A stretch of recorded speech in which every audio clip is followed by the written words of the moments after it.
مساء الفل عليكم في حلقة جديدة من برنامج حلبة الأكل، وما زلنا معكم في سلسلة قصة أكلة. واليوم هنقول لكم أكلة كلها حلويات، مش مسكرة بس. ما تيجي نشوف.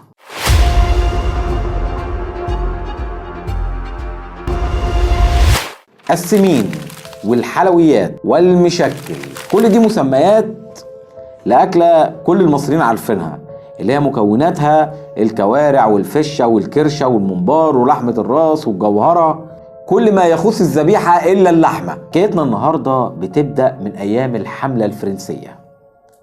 زمان أيام الحملة الفرنسية مصر ما كانش فيها مطاعم لحوم، فعلا ما كانش فيها مطاعم لحوم، والأسواق اللي كان فيها كانت أسواق بسيطة جدا، إلى أن جاءت الحملة الفرنسية ودخلوا على مصر. قالوا بونجور كيف تنصري بكرزي في باردون، إنه يقول لكم أين المطاعم؟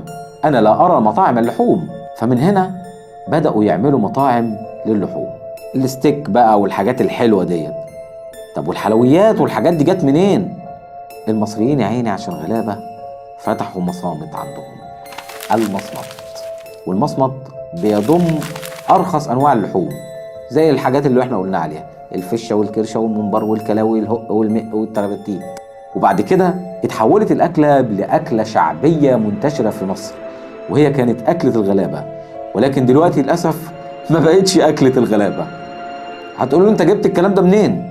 أكيد بتفتي. لا طبعا، احنا ناس قارئين قوي، قارئين جدا. لما بحثنا في تاريخ الأكلة ديت جبنا مصدرها من كتاب الجبرتي، مظهر التقديس في زوال دولة ايه؟ كل ده اسم كتاب يا جدعان. مظهر ده احنا قاريين قوي. مظهر التقديس بزوال دولة الفرنسيس. دولة الفرنسيس. مظهر التقديس بزوال دولة الفرنسيس.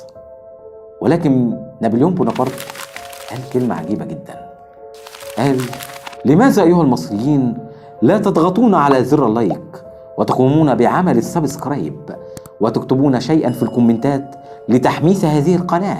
ادعموا هذه القناة. أشوفكم في حلقة جديدة. مساءكم زي الورد.